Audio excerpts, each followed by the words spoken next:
I am delighted to be here again, and well, learning is a continuous process, and whatever I have learned in my last 25 years, I will put some comment, I will gather, I will just share my experience with you all, and I'm very much honored to be here with the kind permission from Bangladesh Society of Ultrasonography, and actually I'm lucky enough to be a proud member of that society. And well, we are continuously involving with this kind of educational procedures and educational programs. And I think my talk will be helpful, at least to some extent, for your day-to-day practice.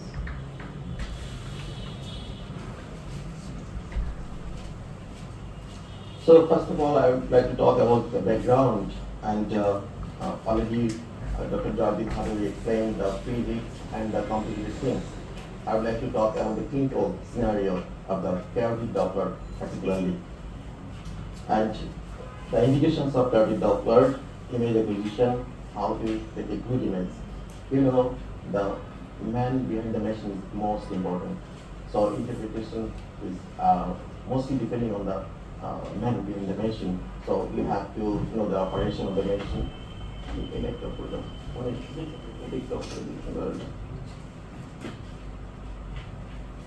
Most important thing is the intima media thickness. Well, the plaque formation depending on the intimal dysfunction first, the endothelial dysfunction first. So, like nuchal translucency in pregnancy, at 12 weeks, we know it should be within 3 millimeter.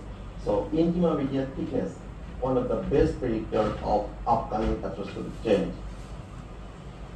Then the plaque morphology. Plaque may be calcified, plaque may be smooth, plaque may be ulcerated. So plaque morphology, you should write down the morphology of the plaque in your report, not like a plaque is there.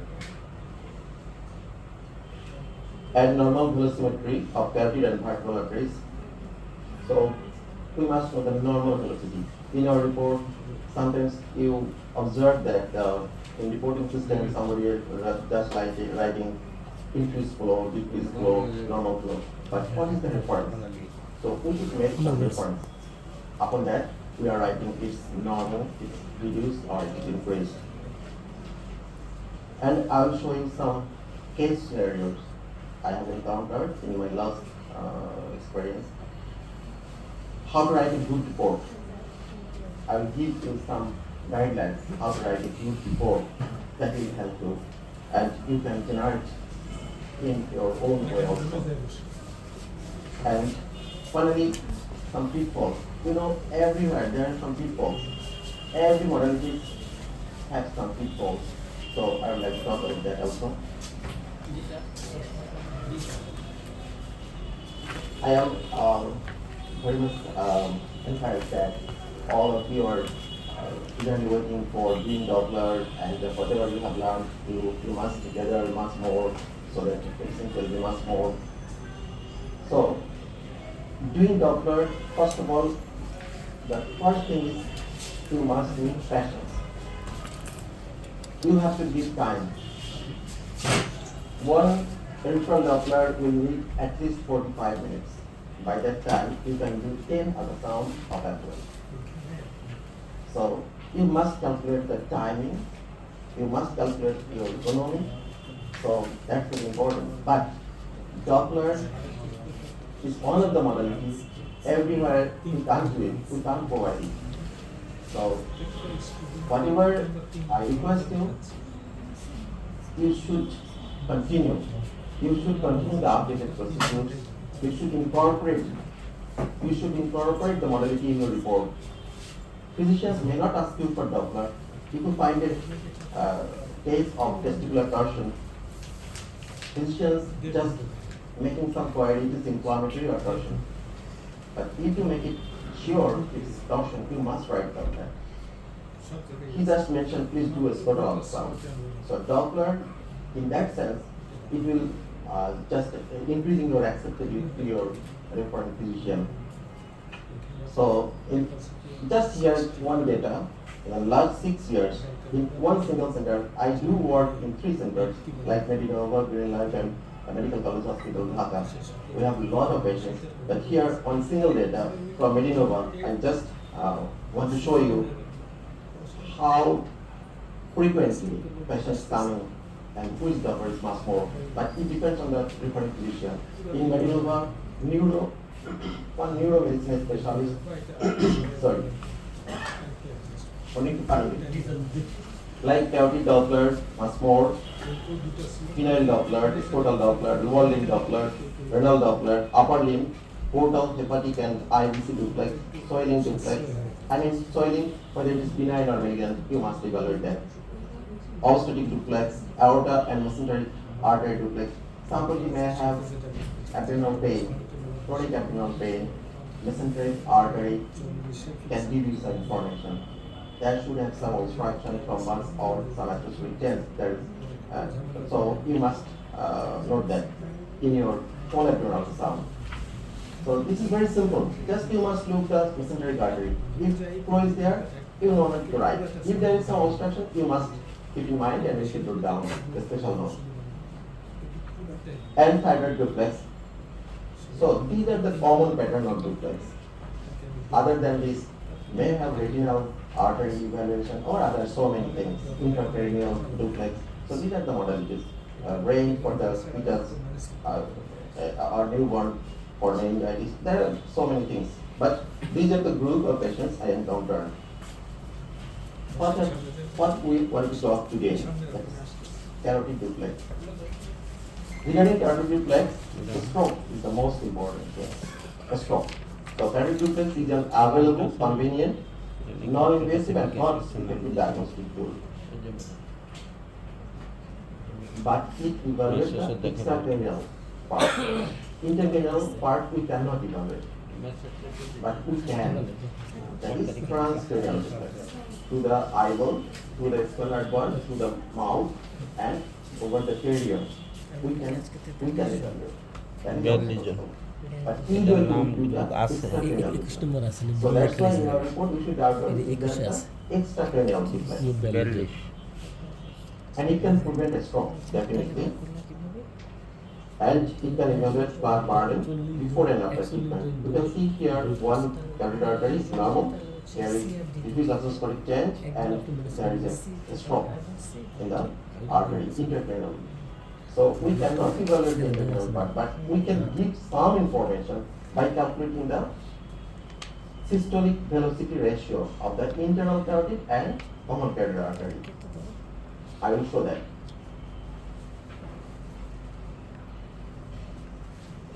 More than 500,000 new cases of cerebrovascular accident reported annually in the United States, and 20 to 30% of stroke due to severe carotid arteries. You know, other causes of carotid, other than that carotid artery. If somebody has hyperviscosity syndrome, 14S, 14C deficiency, in young age, there might have some stroke. But 20 to 30% cases of stroke due to carotid artery stenosis. Stenosis involves intracranial artery within 2 cm of bifurcation. Anywhere in the lower limb also, you should look after these things just around the bifurcation.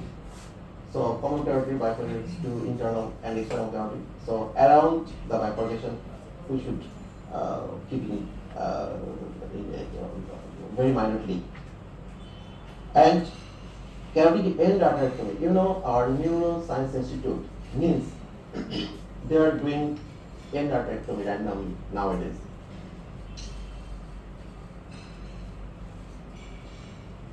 And if it is more than 70% stenosis, end arterectomy is the safest way to prevent upcoming stroke.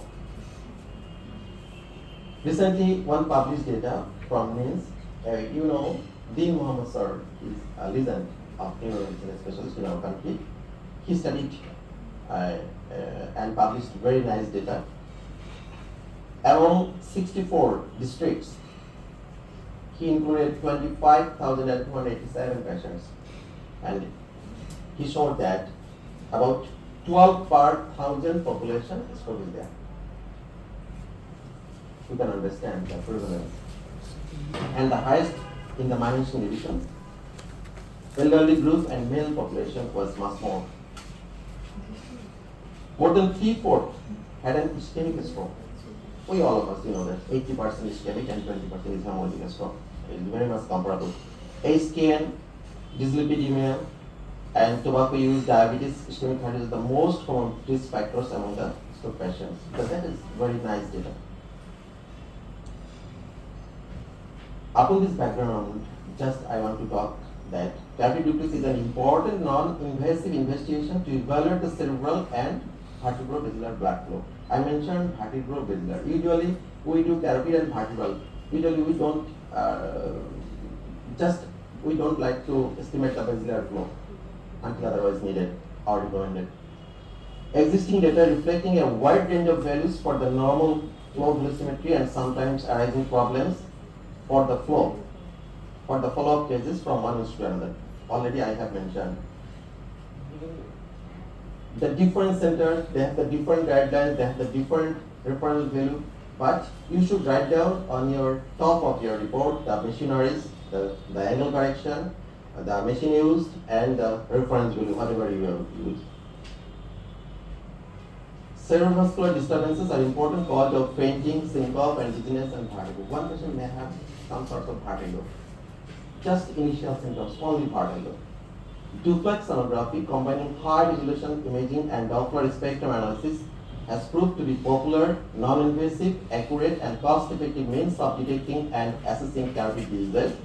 A ratio of mean peak systolic velocity that I mentioned, common carotid and intercarotid, that can indicate the intracranial part of IC stenosis. I will show that. Here I want to talk about the dizziness and vertigo. Already I mentioned the spinning around or the patient itself moving around. It's very, very initial sign of the carotid artery stenosis sometimes. What are the indications? Cerebrovascular accident, as I mentioned, TIA, cervical bruit, pulsatile mass in the neck, less specific symptoms like dizziness and headache. This is less specific, but this is the tip of the iceberg of hidden stenosis. So we should not ignore that. For vertigo, ear, eye, and vertebral artery flow, always you should keep in mind. Preoperative, postoperative cases of endarterectomy, monitor known carotid artery disease. These are the common indications. For good image quality, you have already learned from Dr. Jadid Bhaduri the physics. So for all sorts of imaging modality, especially for Doppler, first of all, from the complaints of the patient. And from the very beginning of my practice, just I write down the history of the patient. I follow the physician's prescription and all files from the hospital system. Review previous reports, follow the intervention procedural note, if any. Positioning of the patient. Position of the patient is very, very important. Setting of the machine, like gain, scale, angle correction, probe selection, sample volume, and sound system. If Doppler shift is good, there will be good sound. So that's why sound system, you should check your sound system also. Proper instruction to the patient before starting the Doppler, please don't talk or move. Otherwise, you will need more time. Exam one after another, just one side, then another side. Keep patient awake. In between the exam, right and left, you should talk with the patient. How is your form? How many kids do I have? Like this. So patient will keep going. Otherwise, just sometimes bradycardia will be there. Patient will be in syncope. That's why you must keep awake the patient. And if don't get good image, don't give stress for a long time. Just leave it. And other part finishing, then it will continue next. Otherwise, there will be bradycardia or syncope.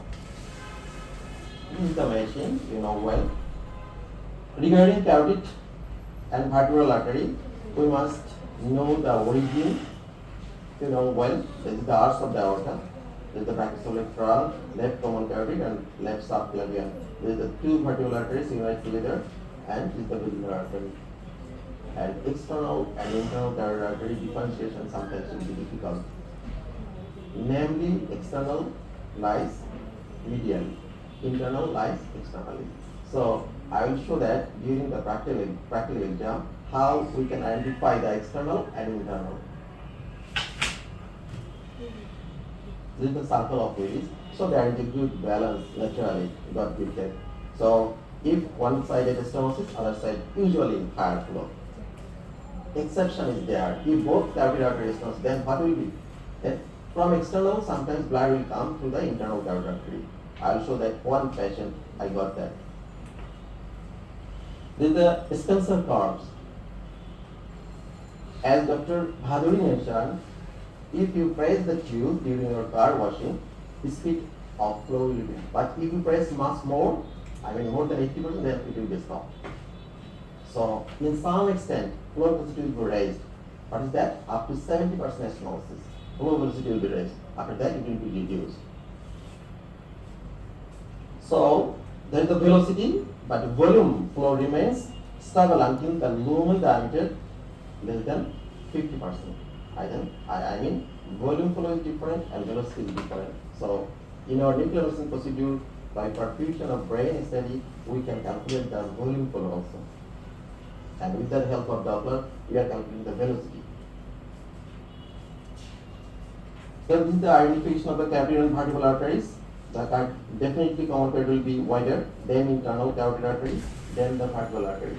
Rearing the vertebral artery, the identification way is the transfer process of the vertebra. You can see this is the black mark here, and in between that, we calculate the vertebral, the second part. You know there are 4 parts of the vertebral artery. I will show that. We will calculate the middle part of the vertebral artery. Regarding spectral analysis, depending on the resistance of the flow, this is the common carotid, this is the internal, this is the external, and this is the vertebral artery. There is some similarity. If you confuse to identify the internal and external carotid artery, you must think that the common carotid artery very much similar with the external carotid artery. You see, these are the necrotic nodes. You see, very much similar, very much similar, very much similar, very much similar. These are the common carotid, this is the external, but these are similar, very much similar. So sometimes due to stenosis of the internal carotid artery, we are very much confusing which is internal, which is external. But spectral analysis can tell you the difference. Common carotid is very much similar to the external carotid artery. Carotid arterial examination should perform with the gray scale first. First of all, gray scale. That we should note the diameter, we should know the intermediate thickness. Then, in a suitable way, we will put the Doppler. Then power Doppler, then spectral Doppler, already mentioned.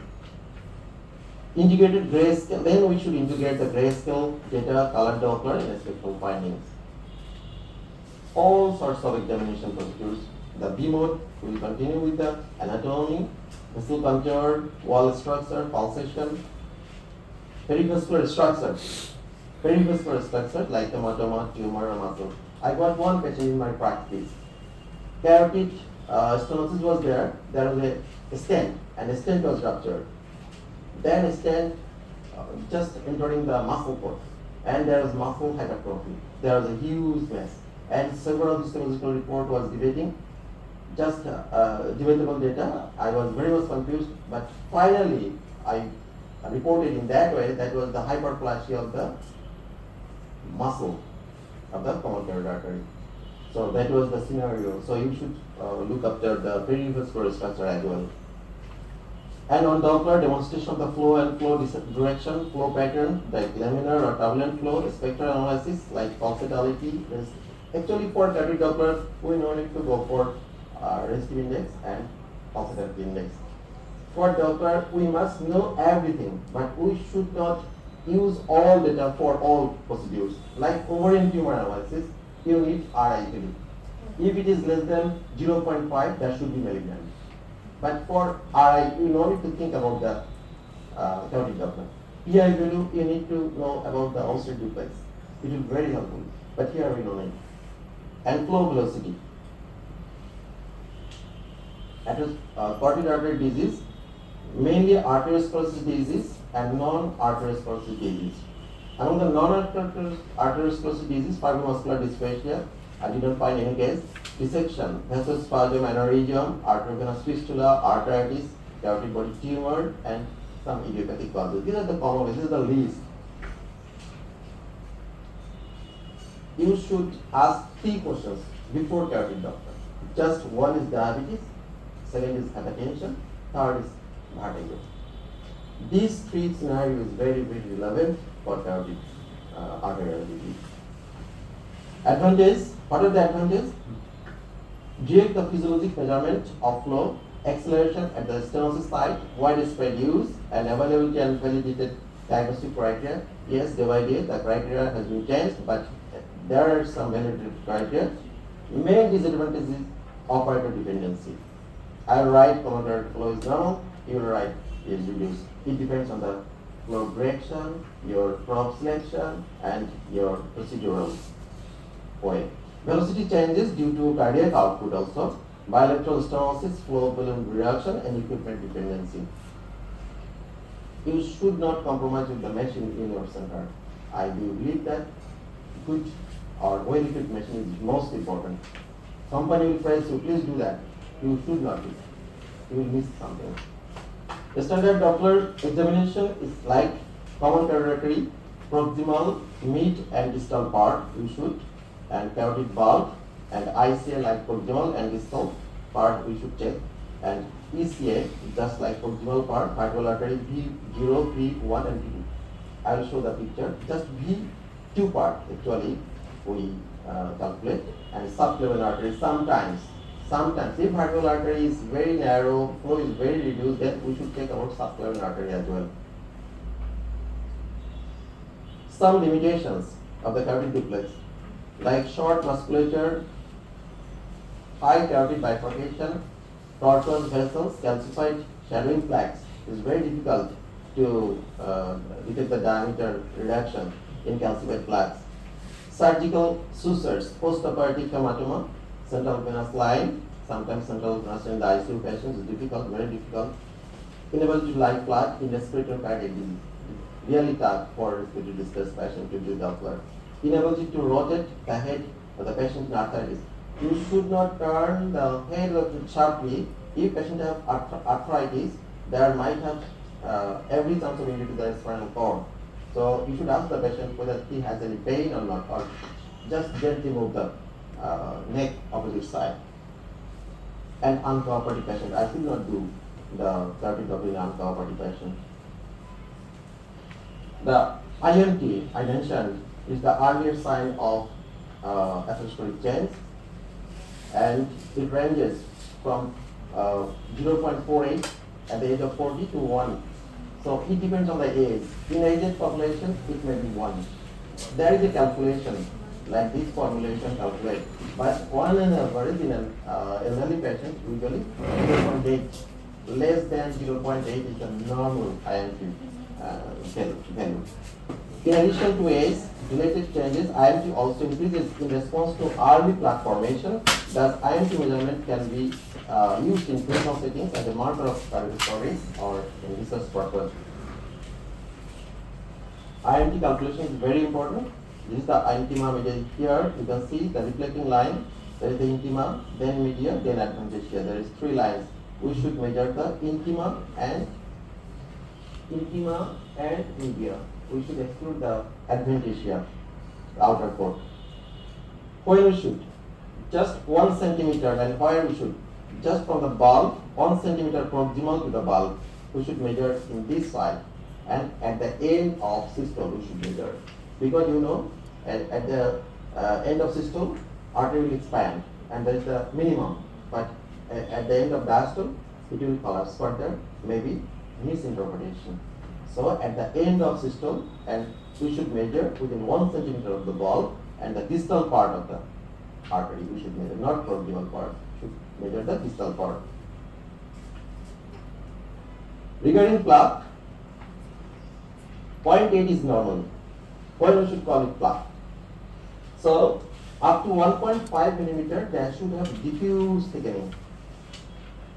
If there is any abnormal thickening, focal thickening, more than 1.5 millimeter, then we should call it plaque.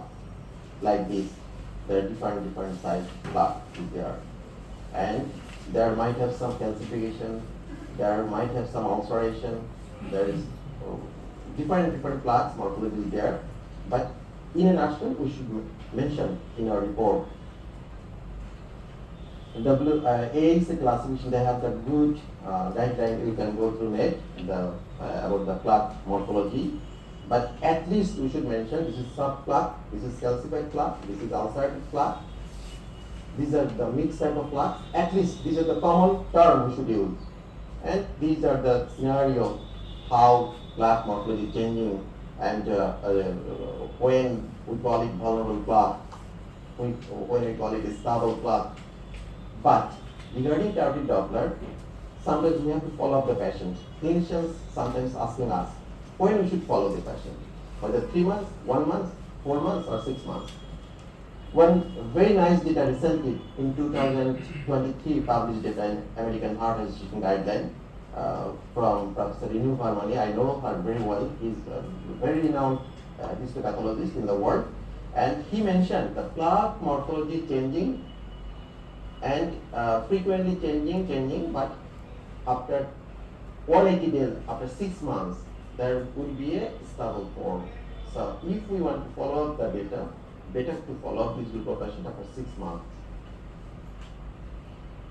Position of the patient like this, head angle on the other side, and roll towel. Maybe you can put the roll towel under the neck, and probe selection, usually 7.5 or 5.5 megahertz probe is better. 5.5 megahertz probe is usually I use. Keep angle around 60 degrees. 3 to 5 cycles we should take, and setting is very important. Common carotid artery, here the baseline should be, I think the peak systolic velocity and end diastolic velocity will tell you the arterial spectrum and whether this is normal or abnormal. You can check. But we should compare at the same position to opposite side. Usually it is within normal range of opposite side data. Not so wide variation in normal patients. Internal carotid, continuous forward flow is there, it will be well above 0. So proximal and mid IC Doppler settings are not adequate to optimize the distal IC. Sometimes short take is very difficult, but proximal part we can easily check. Mid part also, but distal part we cannot. That's why there is the flow velocity ratio, the term. External carotid, usually sometimes we don't bother about the external carotid, but if there is diffuse plaque, we should mention in the common carotid artery plaque, internal carotid artery plaque, external carotid plaque. If there is diffuse plaque in different sites, even in vertebral artery, then we should check it.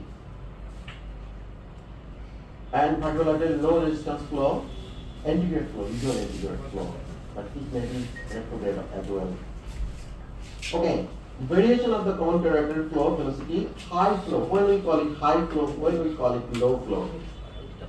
High flow, if it is more than 125 centimeter per second, in case of high cardiac output, hypertensive patient and young athletes. So according to age, it may be changed. Low flow, poor cardiac output, cardiomyopathy, valvular heart disease, extensive mitral infarction, arrhythmia would be a real problem. So if there is DCM, dilated cardiomyopathy, you should check the patient history. Then you will find all the flow will be reduced. This is the vertebral artery from subclavian artery to the 6th. This is the V1, then V2 from 6 to V2, and from there up to the forming the basilar artery, and then up to the dura will be the V4. But we will check the V2 segment here. We will check the V2 segment. As I mentioned, the famous book Jugal, they mentioned internal carotid Doppler flow normally 45 to 125. There's a wide range. 45 to 125 is the normal flow in the internal carotid. That's why I was just speculated that we should write in that way the narrow range would be better. So I got some data from Japan during my fellowship, and in Bangladesh also, I examined some patients and I presented that data in a national program. I will show that. From that point of view, just in my report, I am giving the reference view from my own experience as well as from the data from Japan. And you can take that, just 10% you can check, you will get the data. But 45, 25 is wide range. I should not follow that, in my idea. I mentioned my work in this meeting, just normal flow velocimetry, and I calculated 30 patient data in my center, in a single center at Dhaka Medical College, and my colleagues are there. Just we calculated the normal adult healthy population having their normal data, and you can check here the normal data around common carotid around 100, internal carotid around 55 to 90, ECA about 45 to 75, and vertebral artery around 25 to 50. So these are my references, and I am putting that reference in my report. I will show that. ICM and CC ratio, peak systolic velocity of internal and common carotid ratio was like 0.75, and on the left side around 0.76 or 75. So 0.8 would be the normal, like common carotid 100 and internal carotid maybe 80. So the relation would be like that. You will keep in mind. Then we check whether external or internal obstruction is there. Based on the flow velocity ratio, we can predict the degree of stenosis or luminal diameter reduction of internal carotid beyond our risk, as I mentioned. How we can calculate? If it is more than 0.8, this is normal. 0.8 to 1.5, 10 to 55% luminal diameter reduction of internal carotid that we cannot risk. We can write in our report. Like internal carotid, if I see a plaque, I can measure that. But I can't see a plaque beyond my risk, depending on the velocity, just I can write down in that way. If it is 0.8 to 1.5, the ratio, we can speculate that there would be 10 to 55% the intracranial part. And if it is more than 1.5, more than 60% luminal diameter reduction, you can write in your report. There are different criteria. One is NACET criteria, one is ESET criteria. You can find in your net, but I am following the ESET criteria. ESET criteria, the plaque site, just at the plaque site, the maximum luminal diameter, maximum diameter of the vessel, and the minimum diameter. This is the minimum diameter and the maximum diameter. This is the ESET criteria I am following in my work. Here, one cute example of my working data. You can see here is the plaque. Here is the plaque in the internal carotid artery. This is the maximum diameter. This is the minimum diameter. Can you see the data? Just this is the maximum, this is the minimum, and a machine will give you the data. 73% stenosis was there, and flow velocity also reduced 48 pSd. As I mentioned, if it is more than 70%, the flow velocity will be reduced. Okay, so this is very cute data. You can speculate that if there is a plaque, but if it is calcified, it is very hard to calculate. Then the way of calculation, I will show that in one case. So now I will show you some case of my just experience, and I would like to share with you all one typical plaque. I will show you one. I say total occlusion, carotid stenting. In case of carotid stenting, we should write down the flow through the stent, whether patent stent or not. Bilateral common carotid what will be the scenario in case of occlusion? Carotid body tumor, I got very nice case. In case of arrhythmia, there will be some alteration of the spectral analysis. Calcified plaques, obstructing the lumen. In that case, how we can calculate and how we speculate the obstruction type? A stroke with loss of vision. Yes, sometimes patient may have the complaints of sudden loss of vision. So, common carotid Doppler, you will do just you can press the curve over the eyeball. You can find the retinal artery occlusion. I got one case. Just I will show that. And extravascular, significant neck lesion. If there is any mass other than the common carotid artery, you should write down. I got it. I got several cases, but I will show you one case. Here is a plaque. Here is one plug, you can see, one plug, and the flow velocity is very simple to calculate. As I mentioned, the maximum, minimum diameter, and write down in the report. This plug, what is this type of plug? You can see this is the soft plug. This is the hypoequic, looking a very smooth type plug. It is soft plug. I can write down is the soft plug. The diffuse type plug again, and here in the plug you can see there is some obstruction, and with the guidance of Doppler you can measure the diameter as well. And this is the mixed type of plug. This is the mixed type of plug. There is some contribution is there. This is a mixed type of plug. This is almost a stubble plug. Usually considered plugs are stubble plug, but soft plugs are difficult. And total occlusion of the internal carotid artery, you can see here one plug totally occluding the right internal carotid artery. And on Doppler, it will help you. Oh, sorry.